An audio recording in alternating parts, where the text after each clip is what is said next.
मैं हूं नादिया अनवर और आप देख रहे हैं PSX खबरनामा। सबसे पहले आज की अहम खबरें। स्टॉक मार्केट का बजट पर मुस्बत रद्द-ए-अमल। KC 100 इंडेक्स के नए बुलंद तरीन सतह पर बंद।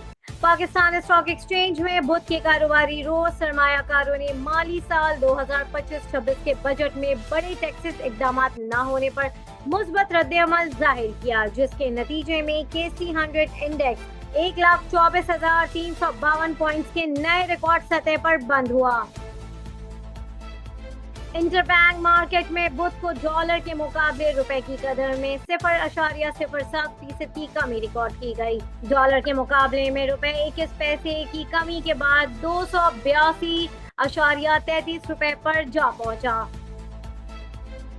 अप्रैल में तरसीलात ज़र 3.7 अरब डॉलर तक पहुंच गई। माहाना बुनियादों पर 16% इजाफा। पाकिस्तान को मई 2024 में 3.7 अरब डॉलर की तरसीलात ज़र मौसूल हुई। ये बात बुध के रोज स्टेट बैंक ऑफ पाकिस्तान के जारी करदा आदाद-ओ-शुमार से मालूम हुई है। बजट 2025-26 PSDP यानी कि पब्लिक सेक्टर डेवलपमेंट प्रोग्राम के लिए 1 खरब रुपए मखसूस। बजट 2025-26 में वफाकी पब्लिक सेक्टर डेवलपमेंट प्रोग्राम के लिए 1000 अरब रुपए मखसूस किए गए हैं, जबकि सूबाई सालाना तरक्याती मंसूबों के लिए 2879 अरब रुपए की रकम मखसूस की गई है। सरकारी मल्कियाती इदारों के लिए अलहदा से 355 अरब रुपए की रकम मुख्तस की गई, जो गुज़िश्ता माली साल में 196 अरब रुपए थी। ईद के दौरान खाम तेल की फराहमी में कमी, अटक रिफाइनरी की प्राइसिंग मुतासर हुई। पाकिस्तान के ड्रोन स्ट्रीम पेट्रोलियम सेक्टर की अहम कंपनी अटक रिफाइनरी लिमिटेड ने कहा है कि खाम तेल की कम दस्तयाबी के बाइस रिफाइनरी का प्राइसिंग मिकदार कम हो गई है। स्टॉक एक्सचेंज को बुध को जारी कर दिया एक अलामिये में लिस्टेड रिफाइनरी ने ये पेशरफ शेयर की। तनख्वाहदार तबके के लिए टैक्स रिलीफ, शरह में कमी का ऐलान। हुकूमत ने वफाकी बजट 2025-26 में तनख्वाहदार तबकों के लिए खातिर ख्वाह टैक्स रिलीफ का ऐलान किया है और मुख्तलिफ आमदनी के सतह पर टैक्स की शरह कम कर दी है, ताकि मौजूदा माशी चैलेंजेस के दौरान इस तबके को माली सहूलियात फराहम की जाए।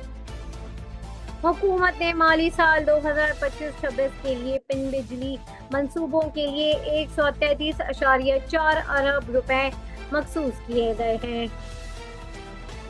एलन मस्क का यू टर्न, ट्रम्प से मुतालिक पोस्ट पर अफसोस का इजहार। अरबपति एलन मस्क ने बुध के रोज कहा है कि उन्हें गुज़िश्ता हफ्ते अमरीकी सदर डोनाल्ड ट्रम्प के बारे में की गई कुछ पोस्ट पर अफसोस है, क्योंकि वो हद से तजावुज करना था। ये थी अब तक की अहम खबरें। अब चलते हैं अपने नेक्स्ट सेगमेंट की तरफ, एक्सपर्ट व्यू। लेकिन वहां जाने से पहले अगर आपने हमारा व्हाट्सएप ग्रुप ज्वाइन नहीं किया है तो जल्दी से जाएं, डिस्क्रिप्शन पे हमारा व्हाट्सएप ग्रुप ज्वाइन करें ताकि आप हमारे लाइव सेशन का हिस्सा बन सकें।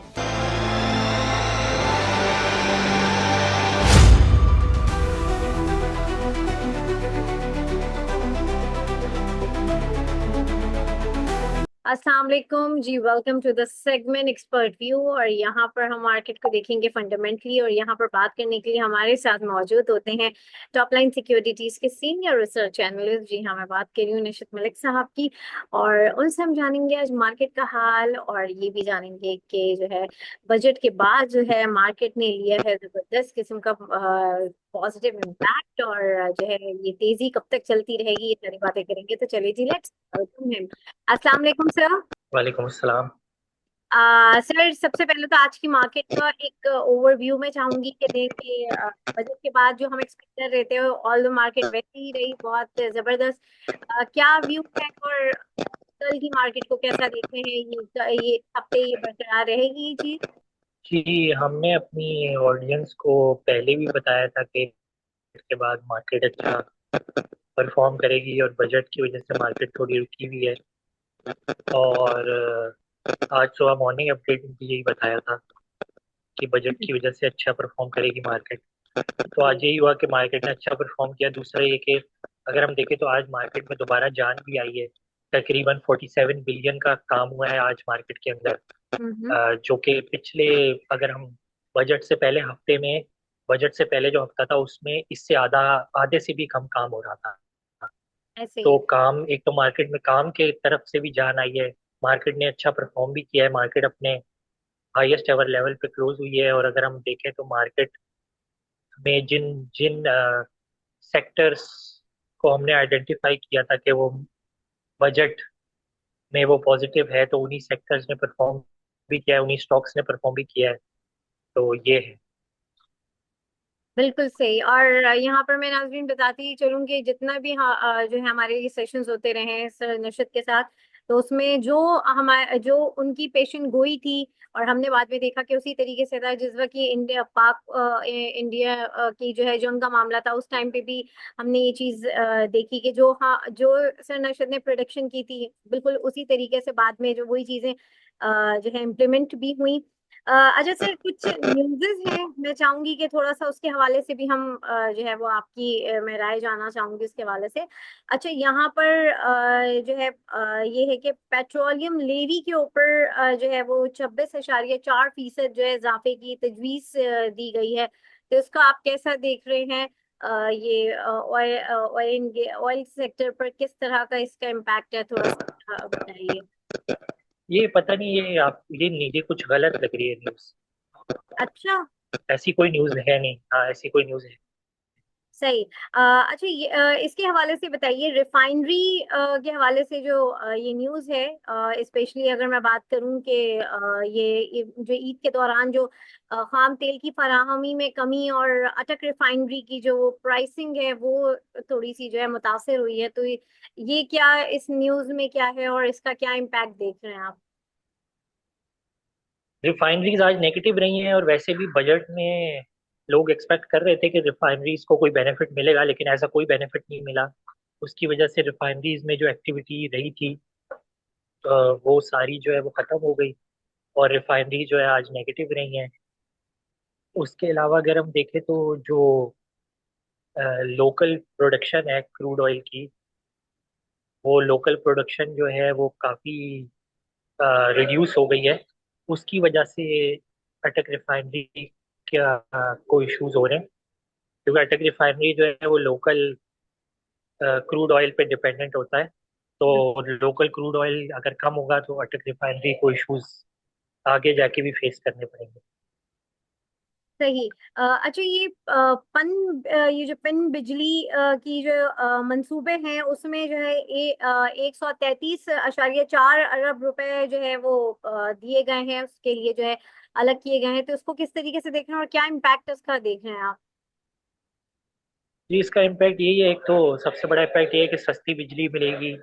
दूसरा हम्म। ये कि सीमेंट स्टील वगैरह की सेल बढ़ेगी जब डैम बनेंगे और दूसरे स्टोरेज बनेंगे पानी के।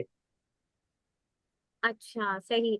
अच्छा, ये अप्रैल में तरसीलाते ज़र जो है 3.7 अरब डॉलर तक पहुंच गई है, तो ये माहाना बुनियादों पर ये 16% इजाफा हुआ है। इसका क्या इम्पैक्ट देख रहे हैं? किस सेक्टर में जो है इसका इम्पैक्ट आप देख रहे हैं? ये इम्पैक्ट ये एक्सपेक्टेड था, क्योंकि ईद ईद की वजह से अच्छे फ्लोज आए। हम्म। मई का नंबर था ये। तो ईद से पहले लोग नॉर्मली बाहर से पैसा भिजवाते हैं कुर्बानी वगैरह करवाने के लिए हाँ। अपने घरों में। तो उसकी वजह से पैसा आया। अब अगले महीने देखना पड़ेगा कि ये मेंटेन रहता है या नहीं। चांसेस यही है कि मेंटेन रहेगा। इसका सही। इम्पैक्ट यही आएगा कि लोगों की गाड़ियों की, मोटरसाइकिलों की, सीमेंट की, स्टील की, इलेक्ट्रॉनिक आइटम्स की, मोबाइल्स की, इन सब की सेल बढ़ेगी। सही, ग्रेट। और सर आखिर में जो है मैं ये जानना चाहूंगी कि कल के लिए आपकी टॉपिक्स क्या हैं, क्या सजेस्ट करेंगे? जी, पावर सीमेंट एवेंसियन सिस्टम्स। सही, ठीक। बहुत शुक्रिया सर नशद आपका। नाज़रीन, अब हम चलते हैं अपने नेक्स्ट सेगमेंट की तरफ, और वहां पर हम मार्केट को देखेंगे टेक्निकली।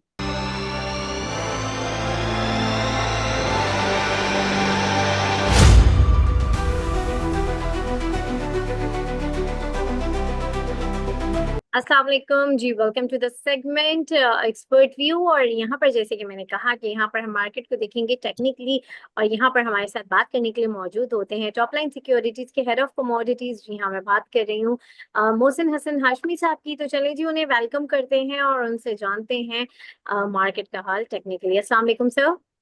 वालेकुम सलाम। कैसे हैं आप? खैरियत से? अल्हम्दुलिल्लाह सर, आप कैसे हैं? अल्हम्दुलिल्लाह। सर, सबसे पहले तो इंटरनेशनल मार्केट के ऊपर एक ओवरव्यू दूंगी, और एक न्यूज गुजरी है जहां हम इतने दिन से हम देख रहे थे कि ट्रम्प और जो है एलॉन मस्क के हवाले से जो है काफी जो है एक दूसरे के हवाले से जो है नेगेटिव कमेंट्स हम देख रहे थे सोशल मीडिया पे। अचानक से जो है एलॉन मस्क का जो है एक यू टर्न आया है, और जो है वो इन सारे अपने जितने भी जो उन्होंने कमेंट्स किए हैं या जो भी बातें की हैं वो कह रहे हैं, वो उसके ऊपर थोड़ा सा वो है, पछतावे वाली उनकी एक रिमार्क है। तो ये क्या है, अचानक से ये ऐसा यू टर्न क्यों आया? तो थोड़ा सा इसके ऊपर भी मैं चाहूंगी कि आप रोशनी डालें। देखिए, अब सबसे पहले तो इंटरनेशनल मार्केट्स के हवाले से बात करें तो कल जो है वो एक बहुत मेजर डेवलपमेंट हुई है और एक प्रॉपर यूएस चाइना के दरमियान जो एक फ्रेमवर्क डिसाइड हो गया ट्रेड टैरिफ्स के ऊपर जो। और इसके अंदर जो सबसे इम्पोर्टेंट चीज़ें थी कि एक तो ये है कि चाइना जो है वो रेयर अर्थ मिनरल्स के ऊपर जो उन्होंने एक्सपोर्ट्स के ऊपर जो है वो पाबंदियां हैं वो अपनी कम करेगा। और उसके अलावा जो है वो यूएस जो है वो इनके जो एयरक्राफ्ट और इन बाकी जो जेट्स के जो पार्ट्स हैं उनकी बेसिकली एक्सपोर्ट के लिए ऊपर से जो है वो रिस्ट्रिक्शंस हटाएगा। तो ये फिलहाल अभी ये दो चीज़ें साथ में भी और पूरे फ्रेमवर्क के ऊपर काम हुआ है और बस ट्रम्प और शी जिनपिंग की तरफ से उसमें जो है वो कंफर्मेशन की जरूरत है। बाकी कुछ चीज़ें हैं तो उस पे यही आ रहा है कि इनकी जो डेलीगेट्स हैं कि इसके ऊपर हम जो है वो बाकी के जो छोटे मोटे मामला हैं उनके ऊपर बैठ के मामला रिजॉल्व हो जाएंगे। तो ये एक बहुत ही पॉजिटिव डेवलपमेंट थी। साथ में आपने जो बात की क्या कहते हैं एलॉन मस्क और ट्रम्प के दरमियान जो मसला चल रहा था, देखिए हम्म। वो चीज पे यू टर्न आना एक्सपेक्टेड था। बिकॉज जो इनकी जो कम मेजर कंपनीज है जो गवर्नमेंट ऑब्वियसली ट्रम्प की तरफ से उन्होंने ऐलान कर दिया था कि जो है वो स्ट्रिक्ट मेजर्स लिए जाएंगे एलॉन मस्क के अगेंस्ट। और उसका उन्होंने देखा कि जो उनके ऊपर पाबंदियां इनिशियली लगाई ट्रम्प डोनाल्ड ट्रम्प की तरफ से, तो उनको तकरीबन एक दिन के अंदर जो है वो 26 बिलियन के जो है वो नेटवर्क का जो है वो इम्पैक्ट हुआ। तो इस तरह वो मजीद कंटिन्यू तो नहीं कर सकते थे और कहीं ना कहीं तो उनको भी थोड़ा सा कॉम्प्रोमाइज करना पड़ेगा। और इसी तरह ट्रम्प भी थोड़े से बैकफुट पे गए और उन्होंने कहा है कि वो बैठ के बातचीत हो सकती है मस्से और जो भी डिफरेंसेस हैं वो दूर हो सकते हैं। तो ऑब्वियसली ट्रम्प का भी उसमें फायदा है बिकॉज जो उनकी आगे टैक्स से रिलेटेड जो बिल्स हैं उसके ऊपर भी उनको बैकिंग चाहिए रिपब्लिकन्स की। तो ये सारे फैक्टर्स हैं कि जिसकी वजह से दोनों साइड्स को कहीं ना कहीं पीछे हटना था और कॉम्प्रोमाइजिंग सिचुएशन के अंदर आना था। तो वो ऑब्वियसली वो चीज़ होनी थी क्योंकि एक दूसरी चीज़ जो है वो लॉस एंजलिस के अंदर भी राइट्स चल रहे हैं और वो मामला काफ़ी कंट्रोल से बाहर हो गए। तो यूएस के अंदर भी जो उनको अपनी जो है वो नेशनल गार्ड्स को कॉल करना पड़ गया ट्रम्प को। अदरवाइज जो है वो काफ़ी लाइक बहुत मेजर जो है वो वहाँ पर जो है वो प्रोटेस्ट वगैरह बढ़ जाते हैं और वो मुख्तलिफ शहरों में भी फैल सकते थे। तो उस चीज़ को कंट्रोल किया गया। तो हर तरफ से इस वक्त ट्रम्प के ऊपर प्रेशर है और ऑब्वियसली ट्रम्प के ऊपर प्रेशर है तो वो स्ट्रॉन्ग मेजर्स लेंगे। तो वो ऑब्वियसली इलॉन मस्क के ऊपर भी जो है वो चीज़ आएगी। तो दोनों के लिए जो है एक तरह से विन विन सिचुएशन है कि थोड़ा सा पीछे हटे हैं और एक कॉम्प्रोमाइजिंग सिचुएशन की तरफ जा रहे हैं डायलॉग के लिए। सही, बिल्कुल। सर, अब पीएसएक्स की हम बात करते हैं। आज हमने देखा कि बजट का जो है काफी पॉजिटिव इम्पैक्ट जो है मार्केट के ऊपर हुआ। तो मैं चाहूंगी थोड़ा सा पीएसएक्स को आप टेक्निकली एक्सप्लेन करें और कल की मार्केट को किस तरीके से देख।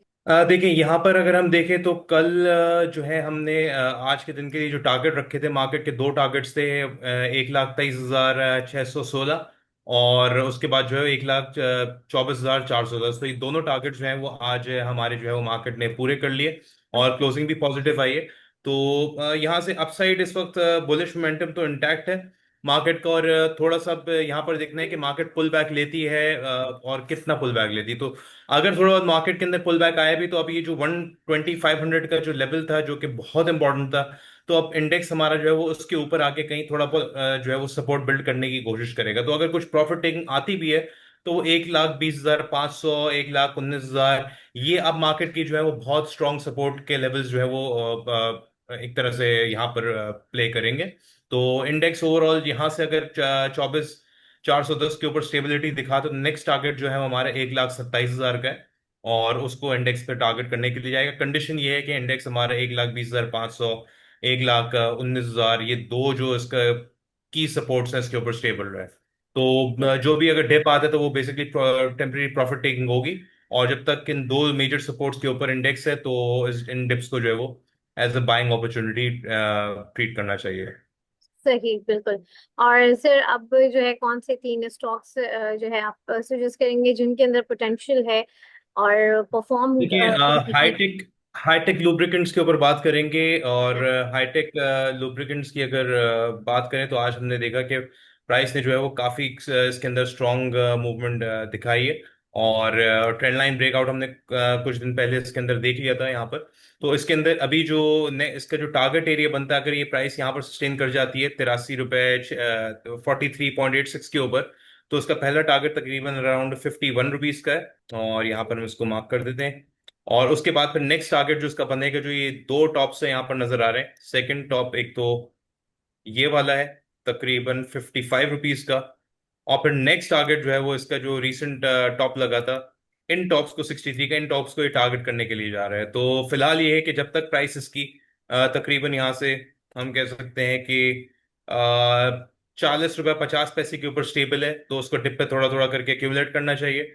और पहला टारगेट 51, और उसके बाद जो है वो तकरीबन 55, और एक्सटेंडेड टारगेट पर जो है वो रीसेंट टॉप जो है वो 63 का।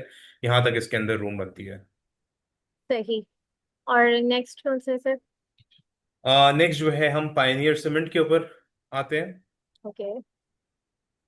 अच्छा, पायनियर सीमेंट की अगर बात करें तो यहाँ पर हम इसको देख सकते हैं कि काफी अरसे से जो है रेंज के अंदर जो है वो प्राइस चल रही है, और वो रेंज हम यहाँ पर देख सकते हैं तकरीबन 173 से 227 का जो एरिया था, इसके अंदर प्राइस जो है वो यहाँ पर काफी अरसे से हम देख रहे हैं कि प्राइस आती है इस 173 174 के बाद से वापस उठ के आके 228 वाले एरिया को टेस्ट करके जो है वो प्राइस जो है वो दोबारा ड्रॉप हो जाती है। बल्कि 230 समझे आप, 230 वाला जो एरिया यहाँ पर, बिल्कुल। तो ये एरिया फाइनली टेस्ट हुआ है, और अब बहुत स्ट्रॉन्ग क्लोजिंग आई है आज के दिन अगर हम देखें। तो ओवरऑल हम इसको इस तरह देखेंगे, जब तक प्राइस इसकी 205 रुपए के ऊपर स्टेबल है तो जो भी डिप होगा उसको क्यूमुलेट करना चाहिए। जैसे ही प्राइस यहाँ पर 230 के ऊपर ब्रेकआउट करके स्टेबल होती है तो इमीडिएट टारगेट इसका बनेगा 267 तक की इसकी जगह ओपन हो जाएगी। तो ये चीज है, इनिशियल टारगेट 267, कंडीशन ये है कि 230 के ऊपर स्टेबिलिटी रहे, और प्राइसेस जो है वो 206 रुपए के ऊपर इसका जो है वो ये ट्रेंड जो है वो वैलिड रहेगा। सही। और सर लास्ट में कौन सा है?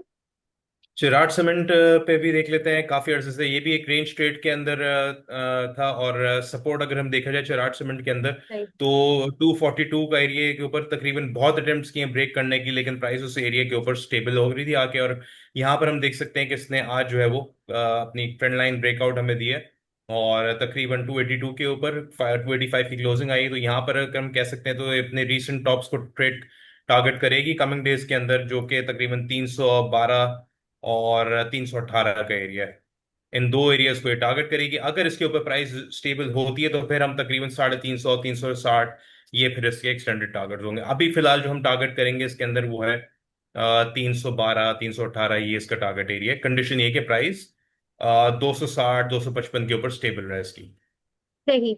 बहुत शुक्रिया सर मोहसिन आपका। और नाजरीन यहाँ पर मैं लूंगी इस सेगमेंट से इजाजत। देखते रहिए PSX खबरनामा विद नादिया अनवर। अल्लाह हाफिज।